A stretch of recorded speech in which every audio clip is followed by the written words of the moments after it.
மகளிர் உரிமை தொகையாக மாதம் 2500 ரூபாய் தருவதாக கூறிய முதலமைச்சர் விஜயின் வாக்குறுதி என்ன ஆனது என தமிழக பாஜக தலைவர் நயினார் நாகேந்திரன் கேள்வி எழுப்பியுள்ளார். மதுரை திருப்பரங்குன்றத்தில் உள்ள தனியார் திருமண மண்டபத்தில் பாஜக ஓபிசி அணியின் மாநில மாவட்ட நிர்வாகிகள் ஆலோசனைக் கூட்டம் நடைபெற்றது.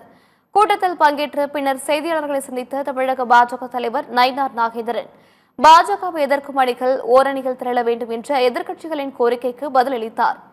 எத்தனை பேர் எதிர்த்தாலும் 4வது முறையாகவும் மோடிதான் பிரதமர் என அவர் கூறினார்.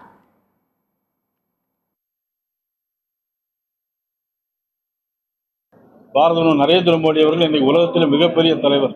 தொடர்ந்து 2029 தேர்தலாக இருந்தாலும் சரி, அல்லது அதற்கு அடுத்தால் வரக்கூடிய தேர்தலாக இருந்தாலும், எத்தனை தேர்தலாக இருந்தாலும் இந்திய நாட்டை பொறுத்த மட்டிலும் நம்முடைய பிரதமர் நரேந்திர மோடி அவர்கள் தான் வருவார்கள். யாரும் அவர்களை எதிர்த்து நிற்பதற்கு முறையான ஆட்கள் இல்லை. ஆகவே பயந்து போய் மதிப்புக்குரிய திருமாவளவன் அவர்களும் மற்றபடி உள்ள கட்சிகளை சேர்ந்தவர்களும் ஓரணியில் திரள வேண்டும் சொன்னார்.